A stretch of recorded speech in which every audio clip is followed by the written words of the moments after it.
அஸ்ஸலாமு அலைக்கும் வரஹ்மத்துல்லாஹி வபரகாத்துஹு. கண்ணியத்திற்குரிய எல்லாம் வல்ல அல்லாஹ்வின் நல்லடியார்களே, அல்லாஹ்வுடைய அருள் பொங்கும் புனிதம் நிறைந்த அந்த ரமலான் மாதத்துடைய நோன்புகளெல்லாம் முடிச்சுட்டு கடைசியாக இந்த பெருநாளில் நம்ம அமர்ந்திருக்கின்றோம். இந்த பெருநாள் தொழுகையை பொறுத்த வரைக்கும் இந்த நாளில் இந்த நேரத்தில் வேறு எந்த ஒரு சமூகத்துக்கும் ஒரு கிடைக்காத ஒரு வாய்ப்பையும் ஒரு அருளையும் அல்லாஹ் நமக்கு தந்திருக்கிறான். மற்ற சமூகத்திலலாம் அவங்கவுங்க வேலை, அவங்கவுங்க அலுவல்கள், அவங்கவுங்கள வாழ்க்கைன்னு இருக்கிறாங்க. ஆனால் நம்மளுடைய பெருநாளை பொறுத்த வரைக்கும் இது வெறுமனே ஒரு பண்டிகை கிடையாது. அவங்கவுங்களுக்கு ஒரு பண்டிகைப்பா, நமக்கு ஒரு பண்டிகைப்பா, பிரியாணி சாப்பிட்டு சந்தோஷமாக இருக்கலாம்ப்பா அப்படின்றதோட இந்த பெருநாள் முடிஞ்சிடாது. இந்த பெருநாளுக்குன்னு ஒரு சிறப்பு தொழுகையை இஸ்லாம் நமக்கு சொல்லித்தருது. அதில் இறைவனை நீங்கள் பெருமைப்படுத்துங்கன்னு கூடுதல் தக்பீர்கள் நமக்கு சொல்லித்தரப்படுது. அந்த நாளில் ஒரு உரை, என்னப்பா ஒரு ஜாலியான நாளில் கூட ஒரு பயானா அப்படின்ற மாதிரி கூட ஒரு சில பேருக்கு தோணும். ஆனால் அந்த ஒவ்வொரு பெருநாளும் சந்தோஷத்தோடு கலந்து ஒரு படிப்பினை நம்ம வாழ்க்கையில் நம்ம உள்ளத்தில் ஏந்தணும். ஏன்னா இந்த உலக வாழ்க்கை நிரந்தரம் இல்லாத வாழ்க்கை. இங்கே செய்யப்படுகின்ற எல்லாமே ஒரு நாள் அழிய போகின்றது. அப்போ மறுமை வாழ்க்கையில் நம்மளுடைய கேள்வி கணக்கு கேட்கப்பட்டு நம்மளுடைய அமல்கள் மட்டும்தான் அங்கே நிரந்தரமாக இருக்க போகுது. அதுதான் நம்மளுடைய வாழ்க்கைக்கு உதவ போகுது. அப்போ அல்லாஹ் கருணையோட இந்த மாதிரியெல்லாம் செட்டப்பை ஏற்படுத்தி மனிதனை எப்படியாவது நான் மன்னிச்சிடணும், எப்படியாவது அவன் மேலே கருணை காட்டணும் அப்படின்ற அந்த ஒரு ஏற்பாட்டில் தான் இந்த பெருநாள், இது தொழுகை, இது சார்ந்த பயான் எல்லாமே இஸ்லாம் நமக்கு சொல்லித்தருது. அதை மனசில் வச்சுக்கிட்டு இதை நம்ம கேட்போம்.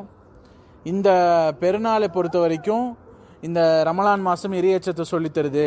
இந்த பெருநாள் ஏன் கொண்டாடுறோம், இந்த பெருநாளை பற்றின விஷயங்கள்னு நிறையா இருக்குது. சொல்ல வேண்டிய விஷயங்கள் நிறையா இருந்தாலும் இந்த சபைக்கு தேவையான விஷயங்கள் ஒரு சிலது நான் முடிச்சுக்கிறேன். இந்த உலக வாழ்க்கையை பொறுத்த வரைக்கும் ஒரு சோதனை தான் அப்படின்றது இஸ்லாமிய மார்க்கம் நமக்கு சொல்லித்தருது. அல்லாஹ் குரானில் இதை பற்றி சொல்கிறான், அல்லதி ஹலக்கல் மௌத்த ஒல் ஹயாத்த லி எபுலுவக்கும் ஐயுக்கும் அஹ்சனு அமலா அப்படின்னு அல்லாஹ் குரானில் சொல்கிறான். உங்களுக்கு மரணத்தையும் வாழ்க்கையும் ஏற்படுத்தியதற்கு காரணம் என்ன தெரியுமா? உங்களில் செயல்களில் யார் அழகானவர் என்பதை சோதிப்பதற்காக. மவுத்து, வாழ்க்கை இதெல்லாம் உனக்கு எதுக்கு ரெடி பண்ணியிருக்கேன் அப்படின்னா, உங்களையே யார் செயல்கள்லையே அழகானவர்கள், யார் பர்ஃபார்மன்ஸ் சூப்பராக பண்ணுறாங்க, யார் எல்லாத்தையும் சிறந்ததாக பண்ணுறாங்கன்னு சோதிக்கிறதுக்காக தான், டெஸ்ட் வைக்கிறதுக்காக தான் இந்த உலக வாழ்க்கையை நான் ஏற்படுத்தியிருக்கிறேன் அப்படின்னு அல்லாஹ் சொல்கிறான். அப்போ டெஸ்ட் விளங்கிருச்சு, எல்லாருக்கும் புரிஞ்சிருச்சு, இந்த வாழ்க்கைனாலே சோதனை தான்ப்பா. எதுக்காக? மறுமையில வெற்றி பெறதா, வெற்றியா தோல்வியான்னு தீர்மானிக்கிறதுக்காக தான் இந்த வாழ்க்கை அப்படின்னு சொல்லிட்டு நமக்கு எல்லாத்துக்கும் பரவலாக தெரியும். இது சொல்லி தான் தெரிய வேண்டியங்கிற அவசியம் இல்லை. ஆனால் நம்ம எதை சோதனைன்னு நினைக்கிறோம்? யோசிச்சு பாருங்க. ஒருத்தருக்கு கஷ்டம் வந்துருச்சு, சரியான வருமானம் இல்லை, சரியான பொருளாதாரம் இல்லை, பெருசாக ஏதோ ஒரு நோய் வந்துருச்சு, தீர்க்க முடியாத நோய், அல்லது கூட யாரும் இல்லை, சப்போர்ட்டுக்கு யாரும் இல்லை. இதைத்தான் நம்ம சோதனை நினச்சிட்டு இருக்கோம். ஆனால் இஸ்லாம் என்ன தெரியுமா சொல்லுது? சோதனை உங்களுக்கு புரிகிற மாதிரி சொல்லணும்னா சோதனை ரெண்டு வகை. ஒன்று கொடுத்து சோதிப்பான், இன்னொன்று எடுத்து சோதிப்பான். நாம் நம்ம வாழ்க்கையில் நமக்குள்ளே நம்மளே ஒரு கேள்வியை கேட்டுக்கணும், அல்லாஹ் எனக்கு எந்த மாதிரி சோதனை கொடுத்துருக்கான் அப்படின்னு ஒவ்வொருத்தரும் யோசிக்கணும். கொடுத்து சோதிக்கிறானா, எடுத்து சோதிக்கிறானா? எல்லாமே சோதனை தான். ஒருத்தர் வீடு, காரு, பங்களா, பிள்ளைங்க, பேர பிள்ளைங்க அப்படின்னு ஜம்முன்னு வாழ்கிறாரு, அவரை பார்த்து அல்லாஹ் அவரை சோதிக்கிறான் அப்படின்னு நம்ம சொல்லவே மாட்டோம். அவர் ஜெயிச்சிட்டாருப்பா, அவர் வேற லெவல்ப்பா, அல்லாஹ் அவருக்கு அருள் புரிஞ்சிருக்கான்ப்பா அப்படின்னு தான் நம்ம சொல்லுவோம்.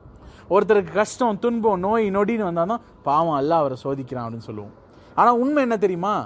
அவரையும் அல்லாஹ் சோதிக்கிறான், இவரையும் அல்லாஹ் சோதிக்கிறான். இவருக்கு கஷ்டத்தை கொடுத்து சோதிக்கிறான், அவருக்கு எல்லாத்தையும் சந்தோஷத்தை கொடுத்து சோதிக்கிறான்.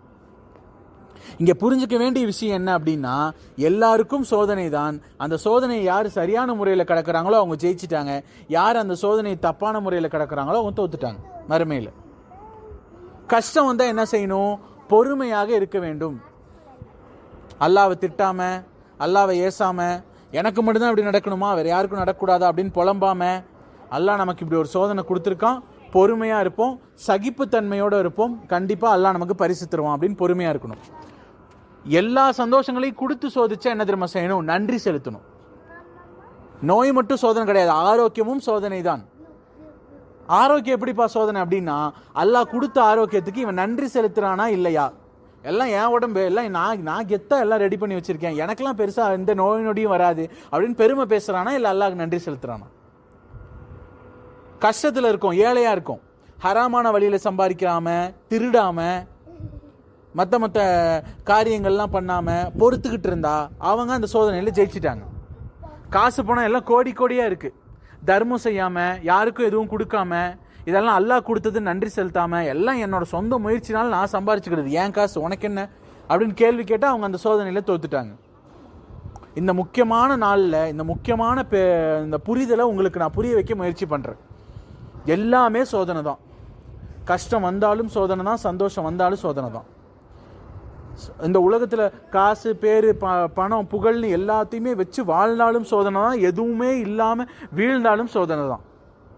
இப்போ இங்கே நீங்கள் புரிஞ்சுக்க வேண்டிய விஷயம், கஷ்டம் வந்தால் பொறுமையாக இருக்கணும், சகிப்புத்தன்மையோடு இருக்கணும், அல்லாஹ் கிட்ட உதவி தேடணும், அல்லாஹ்வை சார்ந்து இருக்கணும், அல்லாஹ் கிட்ட சரணடையணும். சந்தோஷத்தை கொடுத்தா வீடு இருக்கு, வாசல் இருக்கு, நினைச்ச நேரத்தில் காரில் போகிறோம், சுற்றுறோம், எல்லாம் செய்கிறோம், சந்தோஷம்தான், தினம் சந்தோஷம் தான் அப்படின்ற மாதிரி வாழ்க்கை இருந்தா அதிகமாக நன்றி செலுத்த வேண்டும். அப்ப இந்த ஒரு புரிதலையும் நம்ம உள்ளத்துல ஏந்தணும். ஏன்னா இது முக்கியமான புரிதல். இதை இந்த முக்கியமான பெருநாள் தினத்துல உங்க உள்ளத்துல ஏந்துங்க. நம்ம வாழ்க்கையே சோதனை தான். ஜாலியா இருந்தாலும் சோதனை தான், அது துன்பப்பட்டாலும் சோதனை தான். ஜாலியா இருந்தா நன்றி செலுத்தணும், துன்பப்பட்டா இறைவன்கிட்ட சரணடைஞ்சு பொறுமையா இருக்கணும். இதுல நீங்க நல்லா யோசிச்சு பாருங்களேன், பொறுமையா கூட இருந்துடலாம், ஆனா ஜாலி வந்துட்டா நன்றி செலுத்துறது தான் கஷ்டம். என்னை பொறுத்த வரைக்கும் அல்லாஹ் ஒரு சோதனை கொடுத்துட்டான்னா ஆட்டோமேட்டிக்கா எல்லாம் அல்லாஹ் பக்கம் போயிடுவோம். யாரெல்லாம் இப்படி ஒரு சோதனை கொடுத்துட்டா என்ன பண்றதுன்னு தெரியல அப்படின்னு கண்ணீர் வடிப்போம், துவா செய்வோம், தொழுவோம். ஆனா சந்தோஷத்தை கொடுத்துட்டா சந்தோஷத்துல பெரும்பாலும் அல்லாஹ்வை மறந்து விடுவோம். வெளிப்படையா பார்த்தா கஷ்டம் வர்றது தான் கஷ்டம், ஜாலி வர்றது ஜாலின்னு தெரியும். ஆனா இப்படி ஆழ்ந்து சிந்திச்சு பார்த்தா கஷ்டம் வர்றது தான் நல்லதுங்கிற மாதிரி தோணுது.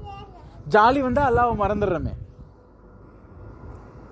இப்ப நம்மளுடைய வாழ்க்கை ஜாலியா இருக்கா கஷ்டமா இருக்கா, இல்ல ஏற்ற இறக்கங்களோட ஒரு ஃப்ரீக்வன்சி மாதிரி ஆயிட்டு இருக்கா? கொஞ்சம் ஜாலியும் இருக்குப்பா, கொஞ்சம் துன்பம் வருது, இப்படி மாறி மாறி வருதா அப்படின்றதெல்லாம் யோசிச்சு நம்முடைய உள்ளத்தையும் நம்முடைய வாழ்க்கையையும் சரி செய்ய வேண்டிய இடத்துல நம்ம இருக்கோம்.